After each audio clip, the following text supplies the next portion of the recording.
नमस्कार मित्रांनो, राज्यात अवकाळी पावसाचा जोर कायम असून हवामान विभागाने पुन्हा एकदा सतर्कतेचा इशारा दिलेला आहे.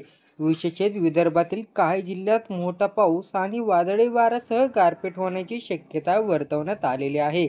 तर जाणून घेऊया या संदर्भातील संपूर्ण बातमी. तत्पूर्वी एक छोटीशी विनंती करतो, चॅनलवर नवीन असाल तर चॅनलला सबस्क्राईब करा. संपूर्ण राज्यात आज अवकाळी पाऊस हजेरी लावणार आहे. हवामान विभागाने विदर्भातील 3 जिल्ह्यांसाठी ऑरेंज अलर्ट जारी केला. या भागात मुसळधार पावसाची शक्यता वर्तवण्यात आली आहे. नागरिकांनी सतर्क राहण्याचे आवाहन करण्यात आलं. एप्रिलच्या सुरुवातीलाच राज्यावर अवकाळी पावसाचे संकट घोंगावत आहे. नागरिकांनी काळजी घेण्याचं आणि सुरक्षित राहण्याचं आवाहन करण्यात आलेलं आहे. विदर्भात आज वादळी वाऱ्यासह गारपीट आणि पावसाचा इशारा देण्यात आला आहे.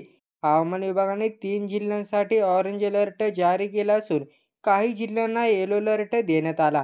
मुसळधार पावसाची शक्यता असलेल्या नागरिकांनी सतर्क राहण्याचे आवाहन करण्यात आलेलं आहे. अमरावती, यवतमाळ, चंद्रपूर या जिल्ह्यात आज विजांचा कडकडाट, मेघगर्जना आणि मुसळधार पावसाची शक्यता आहे. हवामान खात्याने या 3 जिल्ह्यांना ऑरेंज अलर्ट जारी केला.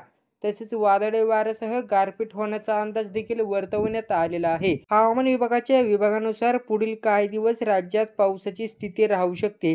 त्यामुळे नागरिकांनी सतर्क राहावे. शेतकऱ्यांनी आपल्या पिकांचे संरक्षण करण्यासाठी योग्य उपाययोजना कराव्यात आणि प्रशासनाने सांगितलेले आहे.